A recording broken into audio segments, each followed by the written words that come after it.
So let's continue, guys. So we have talked about administrative control. And I explained to you that administrative control are a set of security policy, process, practice, and a guideline that help an organization used to mitigate risk. And these processes and practices can be awareness training, which is a end users education, and it can be a data classification, can be risk assessment, security policy, security audit, mandatory vacation, background check, job rotation, periodic assessment. So those are example of what an organization can put to secure their system, their network, their information from any risk. So the next thing we're going to here is a security control, which is the key fact. So when talking about this security control, it says security safeguard are proactive measures. So when talking about proactive, it means that it reduces likelihood of occurrence. It may reduce the likelihood of a occurrence, but when you're talking about these countermeasures are reactive. So security are proactive, which means that the thing is not the incident is not active, but we are now putting some guides so that in case if the incident want to happen tomorrow, this guide will be the one to secure it. But when you're talking about a countermeasure, this thing are now reactive measure which reduce the impact after occurrence, which means that the thing is now occurred, but we are now putting some countermeasures to now reduce the impact. So there's different from a countermeasures and there's a different from a security safeguard. So security safeguard are proactive, where countermeasures are reactive. So when talking about this security control, we have different types. The first one here is a deterrent control. This deploy to discourage violation of security policy. Example, when we have locks, when we have fences, we have security badges, we have security guide, we have lighting, security cameras, trespass or intrusion alarm, separation of duties. So this thing here, they are the security control that we deploy to discourage violation of any security incident. So preventive control, this deploy to thwart or stop unwanted or unauthorized activities from occurring. That's what we call preventive control. This guy is what we deploy to draft or stop unwanted or unauthorized activities from occurring. So what can we use to stop unauthorized activities from occurring? The first thing here is the fences. So when we have a company building and the company building is be secured with fences, and with that fences as well, there must be what we call a electric wires at the top of the fences so that nobody, no unauthorized person can jump through the fence and access the building. The second one here is the locks. When we lock the doors with locks and key, we have biometric. Biometric is when you are using your fingerprints, and we have a man trap or a turnstile, and we have firewall, and we have access control list. Those are the example of what we can use to prevent this control, so that so that unwanted person should be have access to our network. So the next one here is a detective control. You know that when you're talking about deterrent control, those are the control that we use to deploy or discourage violation of security policy. The second one here is a preventive control. This preventive control deployed to thwart or stop unwanted or unauthorized activities from occurring. So when you don't want unauthorized person to have access to our building, to have access to our network, what can we use to prevent it? We are using a preventive control. So the next one here is a detective control. This detective control deploy to discover or detect unwanted or unauthorized activities. This detective control is what we use to detect and discover unwanted or unauthorized activities For example, when we are talking about a security guide, if anything want to happen in a building, if a unauthorized person want to access a building, a security guard will be the person to detect. When the person want to enter, the security guard will ask you, where are you going to? But when the person are not able to provide a solid answer, the security guard will know that this person is not a legit person. The second one is a guide dogs. So a guide dog as well, you can use it to act as a detective control.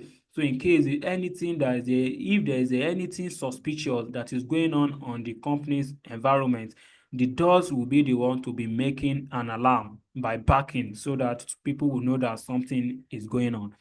So we have a motion detectors. Motion detectors is going to help us to detect anybody that is passing through the environment. Any foot that is going through the environment, a motion detectors is going to help us to detect it. And we have job rotation. We can use job rotation as well to detect any fraudulent activities on the network. And we can use a mandatory vacation. We have audit trace, intrusion detection system, which is the IDS. IDS as well is part of a detective control. IDS is the device that are going to detect any intrusion on the network. And we have a honeypot and a incident investigation. So those are the devices that we can put in place to help us to detect any intrusion on the network.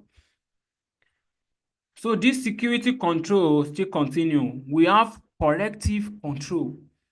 So when you're talking about corrective control modify the environment to return system to normal after an unwanted or unauthorized activities are occurred. So in any time that unauthorized activities has occurred, there must be some control that will put that system back into normal after something like that has happened. So the example of this corrective control is when we're talking about backup and restore. It's good that the data that we are using on our network, you must back up all the data so that anytime the data has issue, you'll be able to restore the data back. And the next one here is a patching. Patching is when you are regularly updating the PC, the end users devices. When you are regularly updating the network, that's the patching. Antivirus and anti-malware. This antivirus is actually act as a corrective control. Anytime malware enter your system, and you can use antivirus to scan all the entire system, and anywhere e found the malware is going to remove the malware so that the system will be good to use on the network.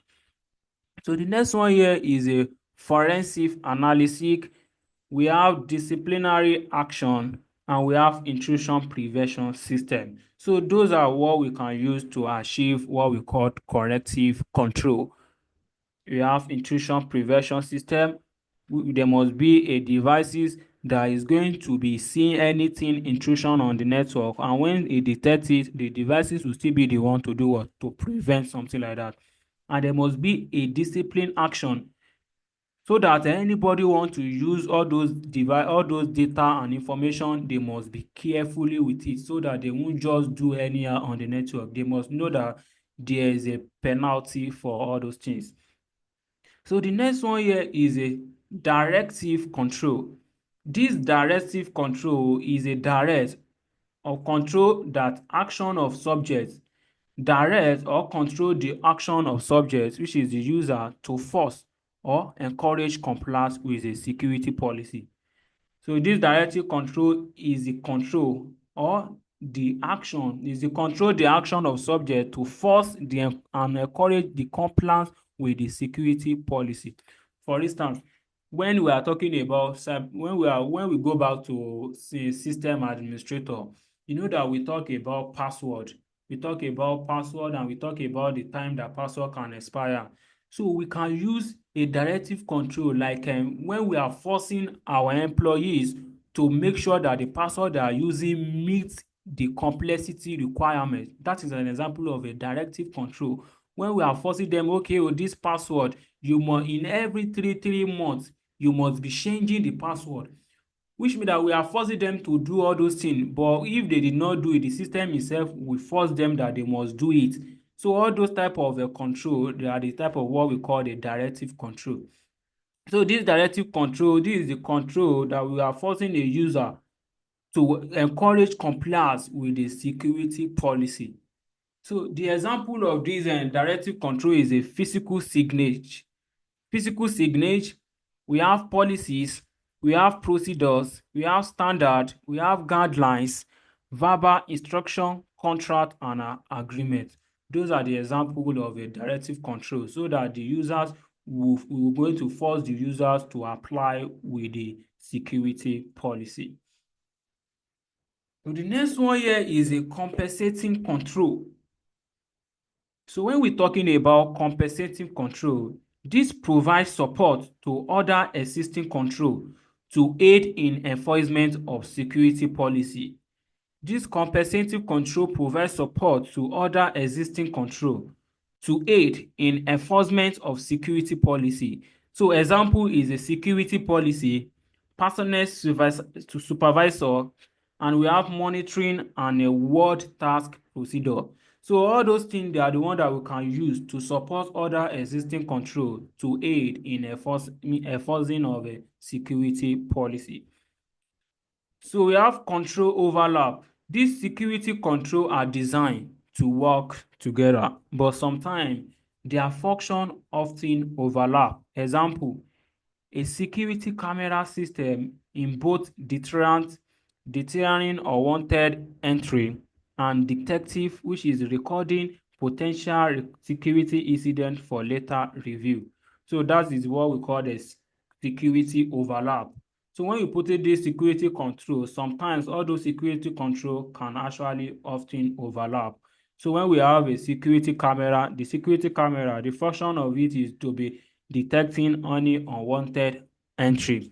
And we actually have that security camera to be do what? To still be what? To be detecting. Detecting is we will still be recording potential security incident for later review. So you'll be recording and you will still be do what? You will still be detecting unwanted entering on the network. So the next one here is a cybersecurity job rules. So what is the roles of a cybersecurity?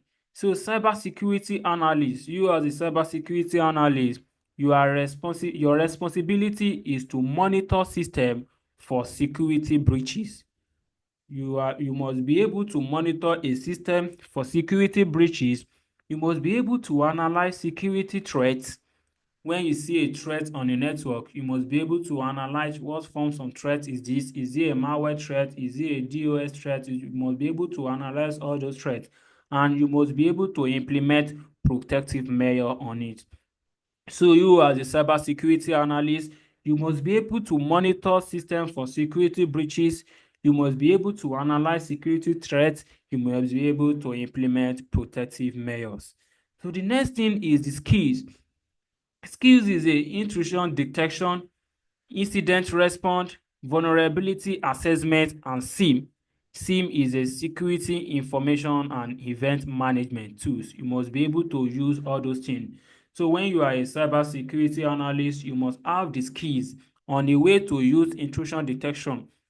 So you can't just say you are a cybersecurity and you are not able to use intrusion detection, and you don't know how to use incident, you don't know how to respond to incident, and you don't know how to carry out vulnerability scanning. No, you can't say you are a cybersec when you don't know how to do all those things. So you as a cybersecurity analyst, you must be able to use what we call the intrusion detection, and you must be able to respond to any incident that is coming up, and you must be able to carry out what we call vulnerability assessment, and you must be able to do what we call security information and event management. You must be able to use all those tools. So the next one, we have penetration tester. This penetration tester is also what we call ethical hacker. So when we're talking about a penetration tester, what is your responsibility? Your responsibility is to scan to identify and exploit vulnerability in system. So you as an ethical hacker, you must be able to scan the entire system to identify a weaknesses, and you should exploit that weaknesses in the system and network and application. So you must be able to identify, you must be able to exploit, and when you exploit, you must be able to provide some countermeasures the way they will secure all the network from all those cyber attacks. So you as the ethical hackers, what are the skills that you need? The first thing is a understanding exploitation techniques. So you must know all the way that you can use to exploit a weaknesses on a network. You as a cyber guy, you as an ethical hacker, I mean, because your roles as an ethical hacker is to scan is to scan to identify and exploit vulnerability.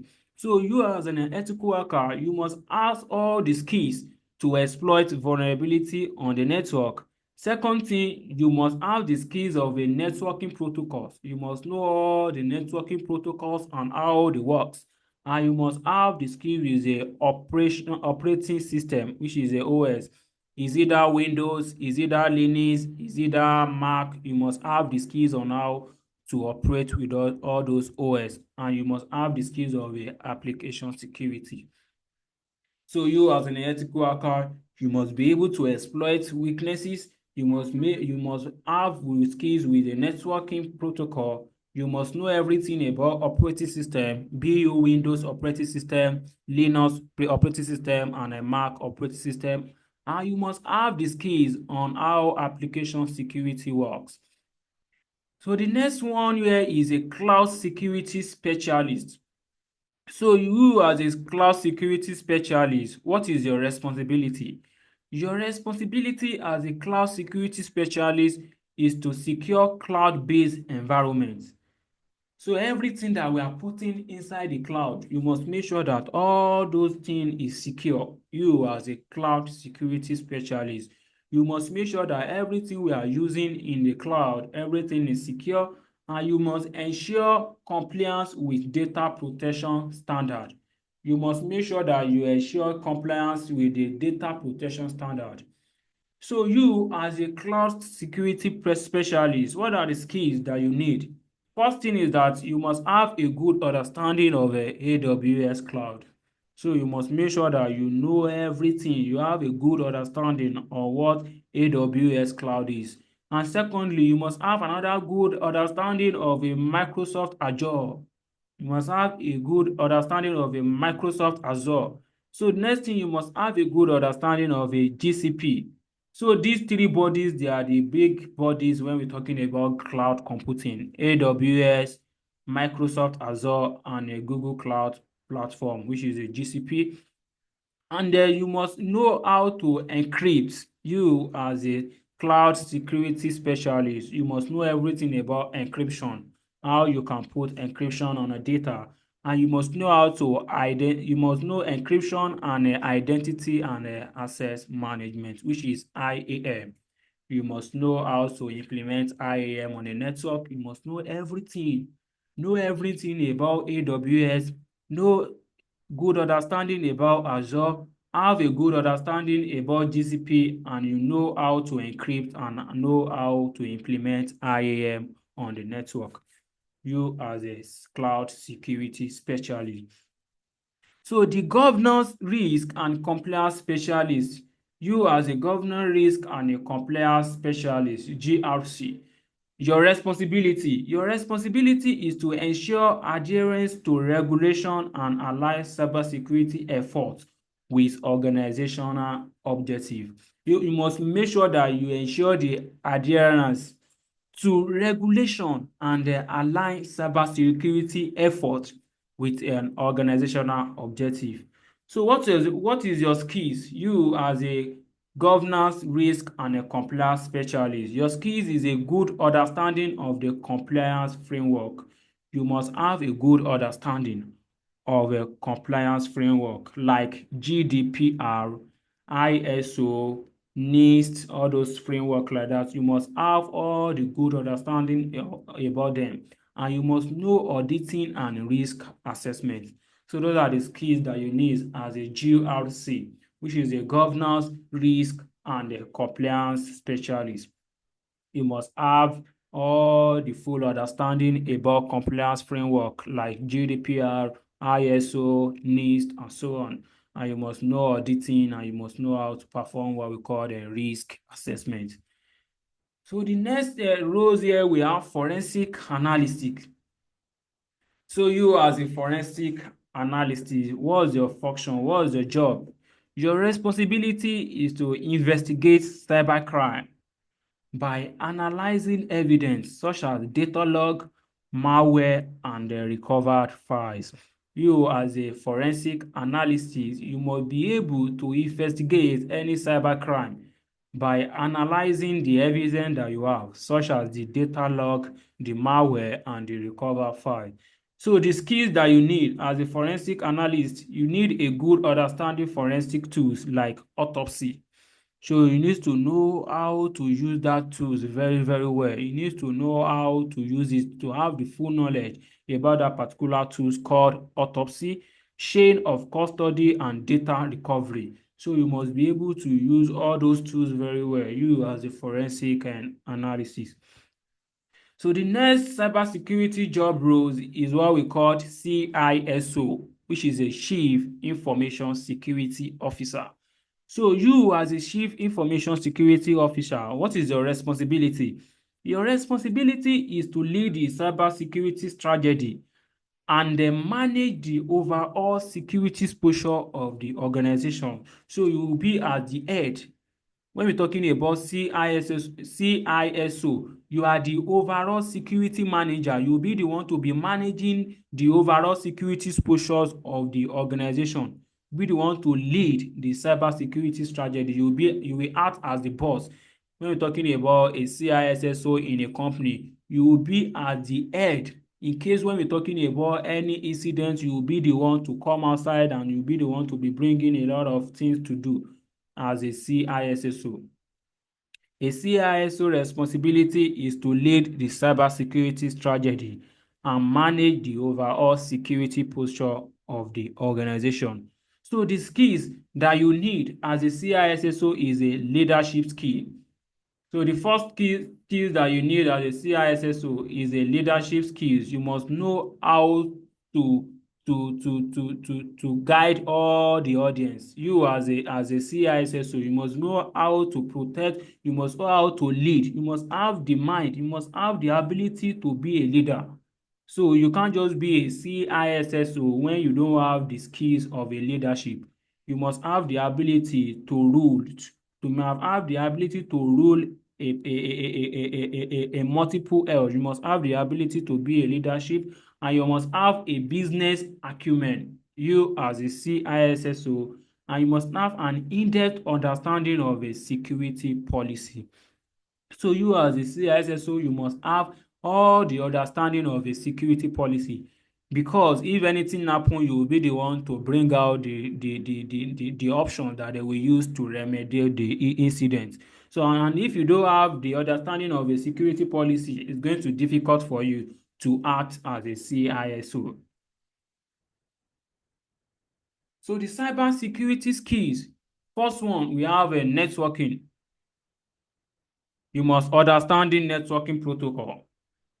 You understand TCP, IP, you understand DNS, you understand HTTP, and so on. So you must understand how those protocols work. You must understand what happened, how the protocol works, everything, all the port number, the protocol using, you must understand everything. And you must also have the knowledge of firewall, you as a networking guy. You must have the knowledge of a firewall. You must know how to implement policy in a firewall. You must know how to implement security in firewall. And you must have the knowledge of a VPN. VPN, what VPN does on the network, you must have the knowledge. You know, when you're talking, okay, go back to understanding network protocol. When you're talking about TCP/IP, TCP/IP start from transmission control protocol / internet protocol, and DNS is a domain name system. HTTP is a hypertext transfer protocol. So you must know how all those protocol work. So come to the second one, which is the knowledge of a firewall. You must have the knowledge of firewall, know everything about firewall, know everything about VPN, and know everything about network segmentation, which is what we also call VLAN. So you must know all the knowledge about all those things when you are a network guy. So you must have no knowledge of a packet analysis using like a Wireshark. So you must know how to make use of all those packet analysis like Wireshark. You must know how to make use of them. So the second skills as a cybersecurity, we have a system and administration. So when we are talking about system administration, what are the skills that you must know how to do? First thing is that you must know how to managing Windows. You must know everything that you can do. You know how to interact with a Windows operating system. You must know how to use Linux operating system, and you must know how to use Mac operating system. You as a system administrator, as a system administrator, you must be able to manage Windows. You must be able to manage Linux. You must be able to manage Mac OS. And the next thing is that you must be able to configure and secure your server.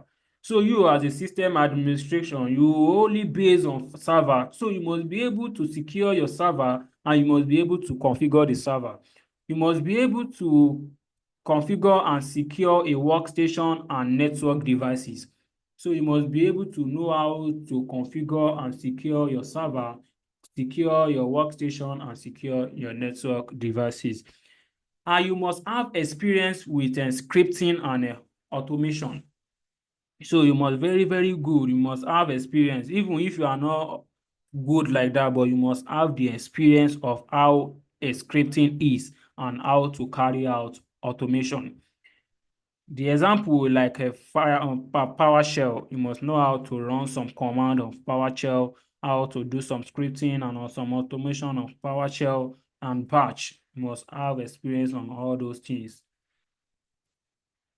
So we have some another cybersecurity skills, which is what we call security tools and a platform. So these security tools and a platform, you must be familiarity with security monitoring tools. When we are talking that you are a security tools and platform, you must be familiarity with security tools like Splunk.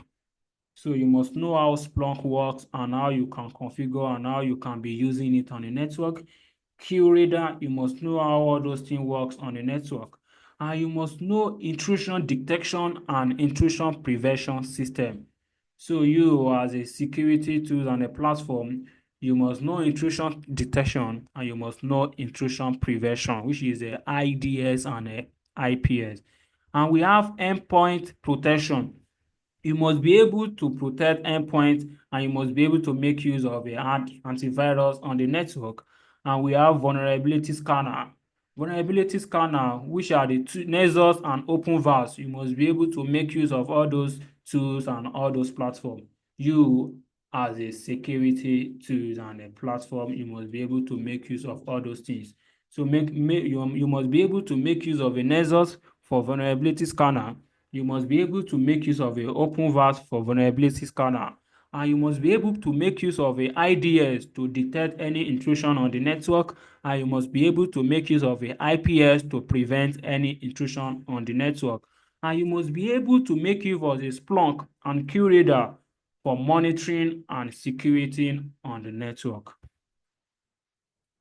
So we have transferable skills when we're talking about these cybersecurity. These are skills we already have from our current job, like accountant, banker, and these skills are still needed in cybersecurity field. So when we're talking about transferable skill, these skills are the skills that we already have from our current job. Maybe we are acting as an accountant, we are acting as a banker. All these skills are still needed when we're talking about cybersecurity field. So the first one here is a communication skill. When we're talking about communication skill, this communication skill translating technical terms into non-technical terms for stakeholder. So you must know how to communicate with someone. So when you're talking about communication skill, you must know how to author, issue out, how to communicate. Second one, writing detailed report and documentation. You must be able to write some detailed reports and you must be able to document all those reports. Third one is the conducting security awareness training for employee, which is what we call an end users education. You must be able to communicate with the end users and let them know what is going on over the internet. The next one here is a problem solving. Creative thinking to address complex security challenge. You must be creative thinking and you must think in a way that you will be able to bring a solution to a problem on ground. You must decision making under pressure during incident response. You must make a great decision when we're talking about when we have if there is an incident that is occurred, there must be a decision that you must make so that we will use during that particular incident a response. So the last one here, which is a attention to details. Attention to details is able to spot minor inconsistencies in a system log or system behavior. You must be able to spot out the minor inconsistencies in a system log. When you do a auditing on a network and you find all the reports, you must be able to spot out some minor inconsistencies in the system log or system behavior. And the last one is that you must be able to ensure proper configuration and compliances.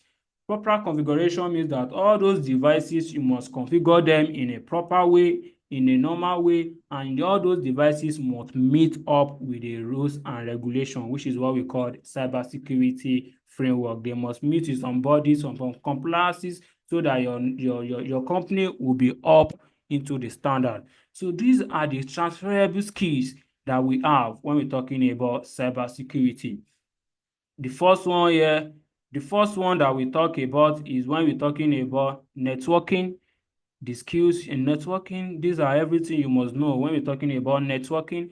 Second one is system administration. You must know everything about Windows, Linux, Mac, and you must know how to run some scripting and automation. And second thing, you must know how to use a tools and you must know how to use some platform. Tools like Splunk and QRadar, you must know how to make use of those tools. You must know everything about IDS and IPS, and you must know endpoint protection, how to protect endpoint and how to use antivirus, and you must know how to run a vulnerability scanning by using either Nessus or OpenVAS. So this is everything about the first domain inside this cybersecurity. So we have already covered the first domain. So this place is going to be the end of today's class. Do we have any question? If you have anybody with any question, please let's ask before we stop this class. So if you have any question, let's issue the question out. But if there is no question, this is going to be the end of today's class. So I say everybody should have a great day today. Thanks you and have a nice day.